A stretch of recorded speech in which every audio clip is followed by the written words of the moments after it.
Hi, fantastic. Welcome to our Hesperi home concert, the third one of our autumn series, sadly postponed from last time because of the lockdown. So here we are, it's just us, MJ and Tom this time, and we are on YouTube, which is very exciting. We thought we'd make the switch from Facebook, just because it's a lot easier for some people to get onto. Yeah. You don't have to sort of, log in and all this kind of thing. Let's hope that we've brought a lot of you over from Facebook as well. We have the chat there. The chat is there. We've still got the comments. So yeah, exactly. And it can be a bit more of a conversation if you like, because I think, it's a lot easier for everyone to see what's being said. So we're going to post in the chat a bit today. Please do, somebody, try and write something to let us know that we're live, because on the first time on this platform was a little bit nerve-wracking. Anyway, fantastic. Today, it's going to be a mixed programme. We're going to start with some James Oswald. What else? Tom, which one are we starting with? we're starting with the Anemone, which is from the this is from the spring set, isn't it? It is indeed from the spring set, yes. Spring set, the first set, and it's a great one to start with. We hope you enjoy it. It's very beautiful. It's one of my favourites. I think it's one of Magda's favourites too, actually.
Very well musically suited to the flower that it actually represents. I'm going to drop in the chat, which is buzzing.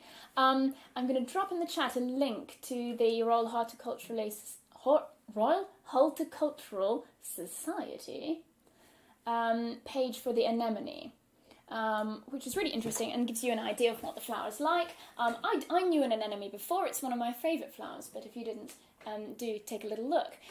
Tom, can you read it? Somehow it's really an archetypal Oswald, that one. It is. It's a very classic Oswald. It's a very classic one. It's got a little bit of the syncopation. It's got the kind of interesting, slightly Scottish rhythm feel.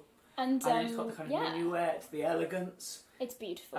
And remember that this was one that he wrote in London, so he published this big collection of airs for the seasons in London, not in Scotland. Yeah. So he's appealing to a really broad audience, and probably a very multicultural audience as well from across Europe. Okay, brilliant. Oh, wonderful. Let's have a quick look at the chat and see what's going on. Nice to see you. Oh, wonderful. Much easier to get into YouTube. Oh, fantastic. Fantastic. This is good. Hello, everyone. Oh, hello everyone in Glasgow. Oh, we've got quite a few Glasgow join us today because we did a little Zoom concert for the Glasgow Society of Recorder Players last week, which was fantastic. Oh, hello everyone. Right, okay. It's great to have you with us. What should we say? Well, why don't we play some Telemann? Shall we play some Telemann and then we will do a little bit more chatting? Absolutely. So this Telemann is a great sonata. A lot of you will know it if you're recorder players, and it's from Der Getreue Musikmeister. This was a really fascinating collection that Telemann put together in 1728 onwards. It was a very cool idea. He was a very good businessman. He decided that he would release 4-page excerpts or 4-page with maybe a couple of pieces, and you could buy them every fortnight. So it was like a magazine, a kind of periodical, and you'd collect them all and put them together. And they were aimed at amateur players, and basically they were sort of designed so that they could fit on lots of different instruments and also voice. So you didn't have really strict ways you could play it. You could just play it with whatever instruments you had in your family, in your house, which I think is fun, isn't it? It's a wonderful idea. And there's also a very beautiful cello sonata in there, and there's also songs as well as violin pieces, recorder pieces. So it's a fantastic collection. Published this one from 1728. This piece, and it's quite a miniature sonata, really, isn't it? Yeah, it's only got 3 movements. Compared to some of the sort of longer Telemann sonatas that we've played. It's got a slightly kind of miniature feel, but very, very charming. It's in F major. And as some of you will remember from the summer, when we kind of talked a little about the character of the keys of different pieces, as soon as you know that it's a miniature sonata in F major, you kind of have an idea of the sort of quality that it might have. And it's kind of happiness for the key of F major. It's a very charming key. And I hope you enjoy listening to it.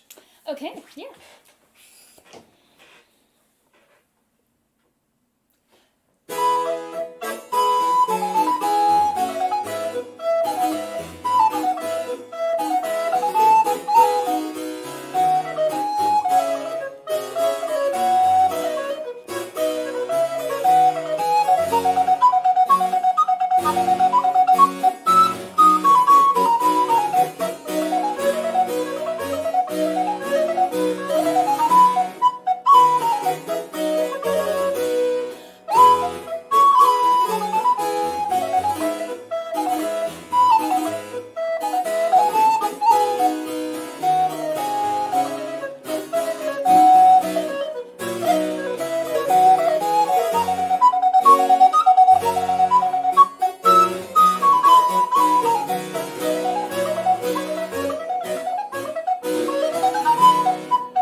start that movement? Well, should we start the first? Should we do the second? Should we do the first half of the second time? What do you think? We'll do the move. Let's do the movement. All right. Loud. I'll try and do a different ornamentation this time. What about that?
Better?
Any recorded players who have played that movement will know that it's actually quite hard. Even for, I think for amateurs, even in the 18th century, this would have been pretty tricky. And it's got that incredible top. Yeah, exactly. Which is a top C, above the C that we normally play. I think that was probably optional, because there is a little part written underneath. Yeah. Okay, let's see what people are saying. Fantastic. Florence has joined us. That's lovely. Our Baroque cellist Florence has joined us, which is wonderful. Ian asks, is there any connection between the Osborne flower pieces and the Oswald ones and the Delavigne ones? Yeah, I don't know. I'm going to have basically, people have lots of different ideas about where Oswald got his inspiration. There is also a set of poems which are also called F for the Seasons, which were published not too long beforehand, so it's possible that he had those as an inspiration. And also he knew the Prince of Wales, Frederick, quite well, and he had a fantastic garden at Kew, which we all know today, of course. So it's possible that he knew the plants quite well through that, but we can only speculate. And some of the plants would have been less well known at that time. Yeah. It might have been amazing thing. Also, I wonder if he deliberately set off to write so many. Well, I know, you think... Obviously, there's the first and second set that we know about. Yes, I know, he did write an awful lot of them, so... It's interesting to know how he might have planned them.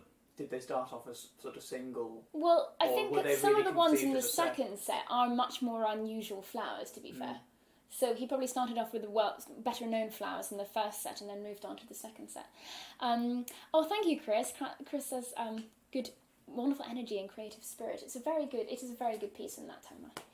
Okay, Geminiani. Why don't you introduce Geminiani? Well, I sort myself out. I think quite a lot of our concert supporters might know Geminiani. We've played quite a few pieces by him, and we've played also some with the four of us, with Magda and Florence as well. A very intriguing composer, and his Scottish connection is kind of particularly intriguing somehow. An Italian composer.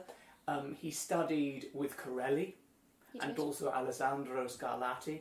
So he had this incredible training in Italy, but moved to London, moved to England in 1714. So kind of around the same time as Handel moved to London. So that kind of gives you a flavour. And as you know, we're very passionate and interested in what the sort of melting pot of London at that time. So yeah, he moved to London and established a great practice here as a violinist, as a composer.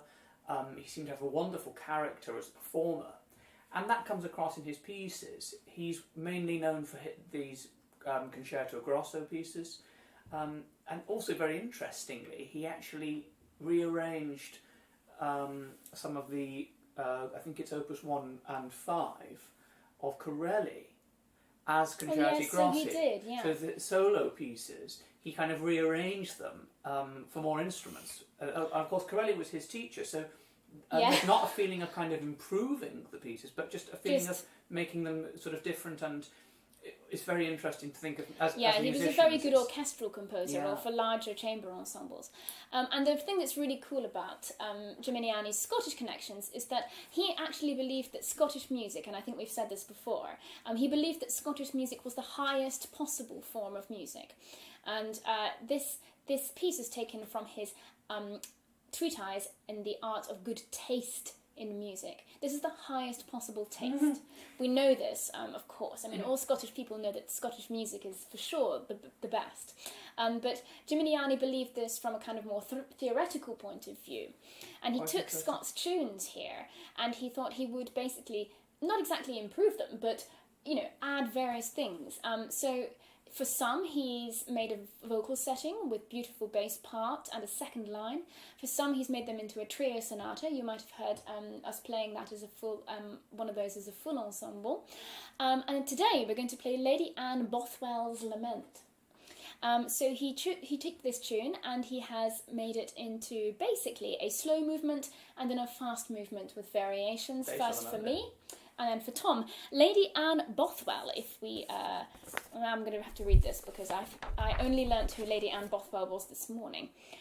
She was the daughter of the Bishop of Orkney, and her cousin Colonel Alexander Erskine, who was the son of the Earl of Mar, killed in 1640. So these are 17th century Scottish aristocrats, essentially.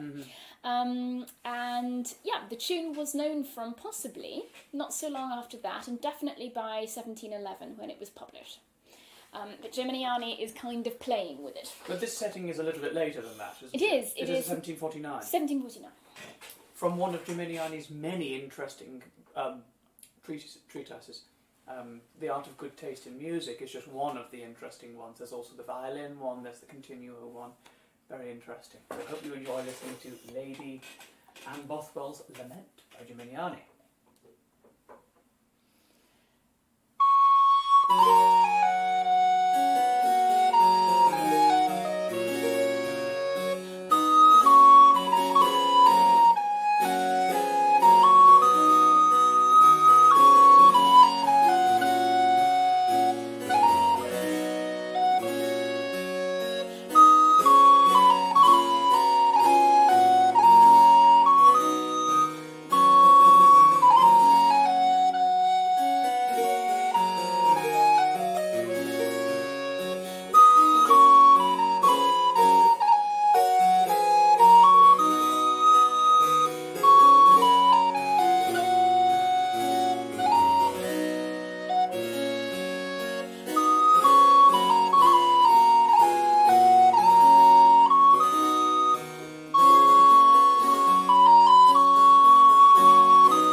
mean, this is just beautiful. It's a beautiful piece. I think Florence, perhaps if you're still there, maybe you could comment. This is a very cello-y bass part, one which I think Florence would sound brilliant playing. So perhaps next time we meet up as an ensemble, which will be in a week or two, we can try this one out with It's a fantastic one. 3 or 4 of us. Let's just for a moment, a little bit of news. For a lot of you will know already, because you're on our mailing list, that we actually won a competition recently. With Magda and Florence, we won the competition, which was the London International Festival of Early Music Young Ensembles competition, quite a mouthful, and we won joint first prize with another wonderful vocal ensemble.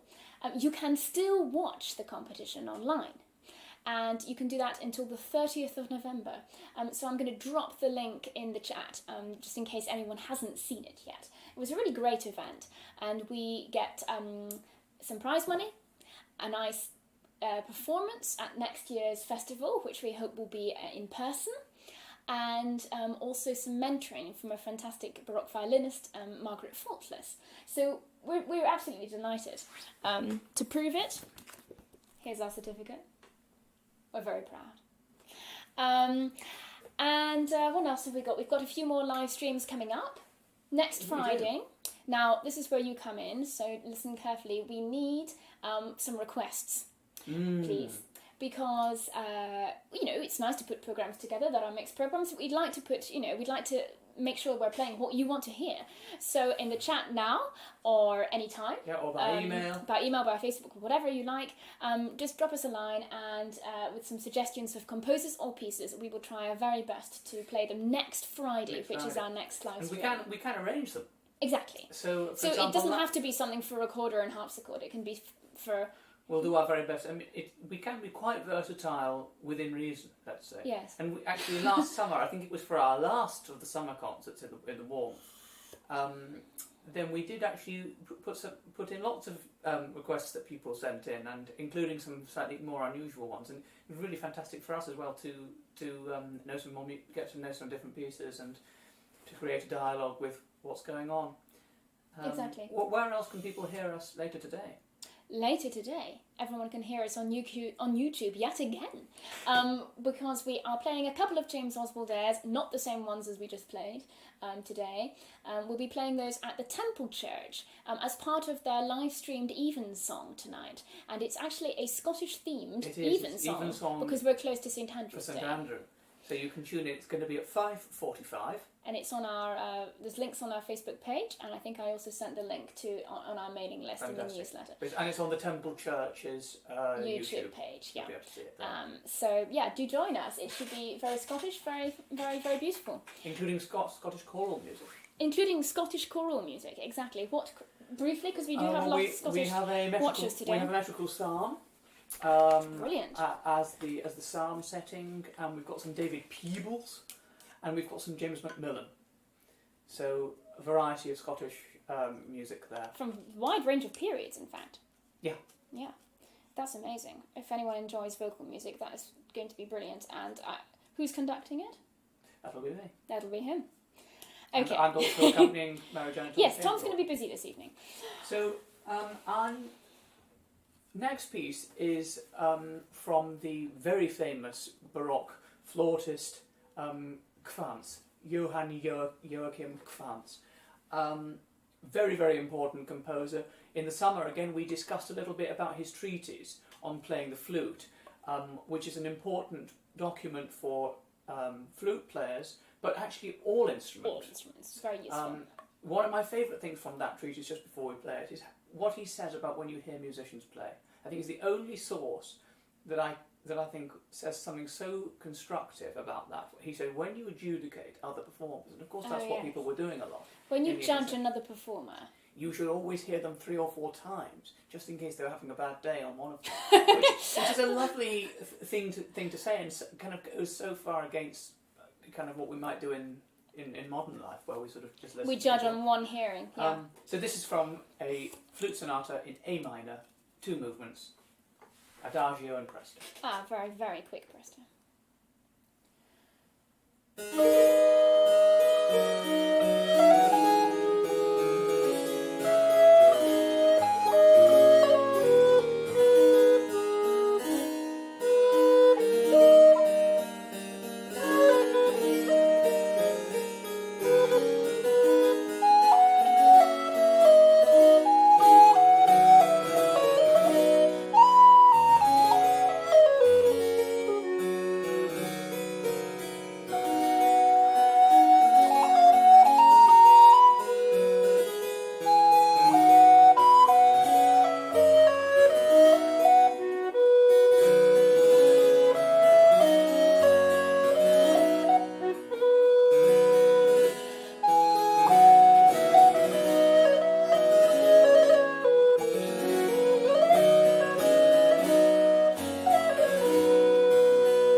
mention to some of my students how sometimes the progressions that we come across in this sort of repertoire are very familiar to us basically from pop music.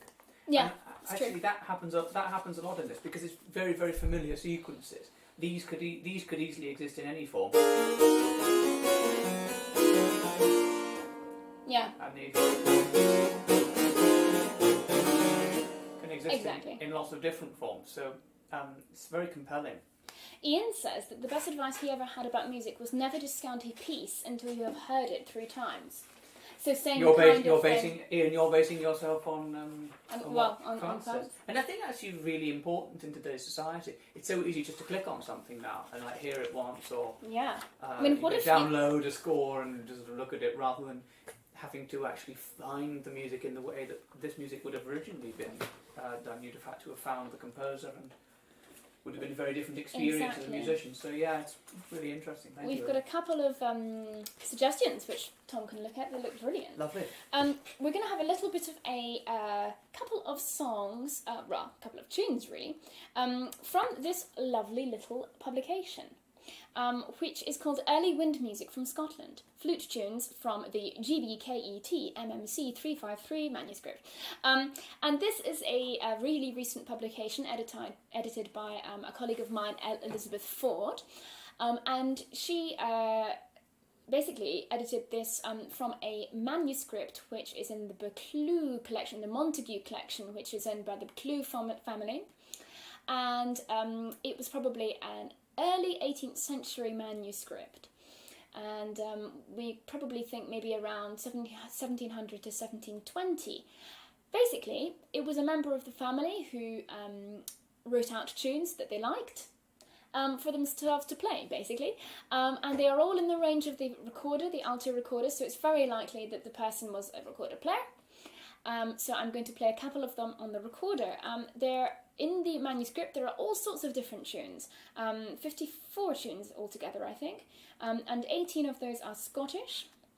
So I'm going to play one Scots tune, which is I Love My Love in Secret, and then a second one, Catherine Oggy, which is a very well-known tune, or Oggy. You can correct me on that.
So there's lots of beautiful tunes just written out in hand in this manuscript.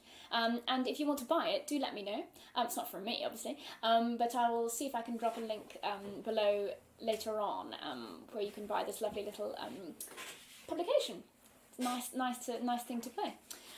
Okay, right. Well, it's getting on for the end of the concert, which is very sad, but you know, needs must. It's been lovely to be back on here again.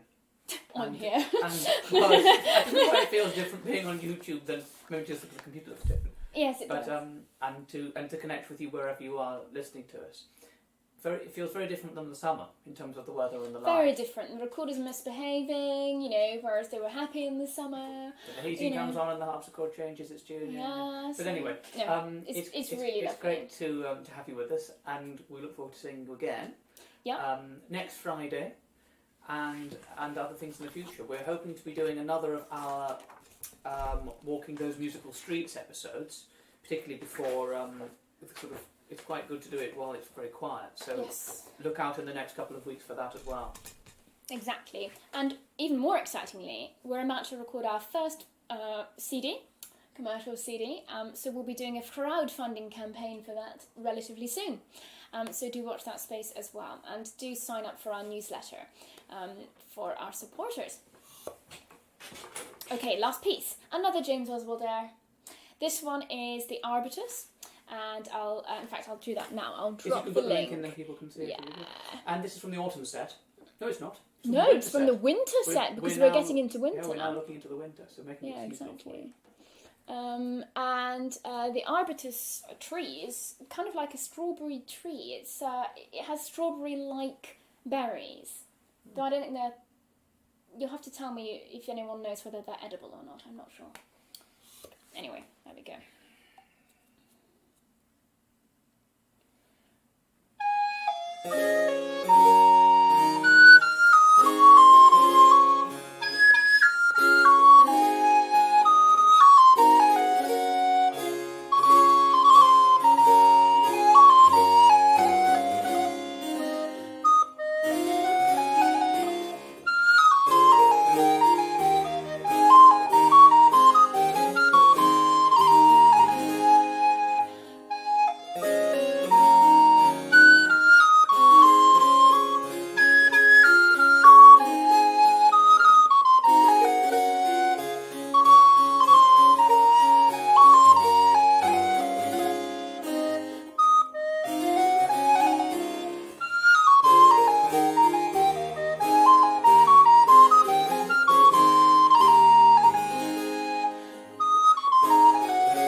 one of my favourite ones yet, actually. You do say that every time we do a new one, but Do I? Right. They just, that's the amazing thing about these pieces. Each of them has an amazing charm to it, doesn't it? So fantastic. We hope you've enjoyed listening to them.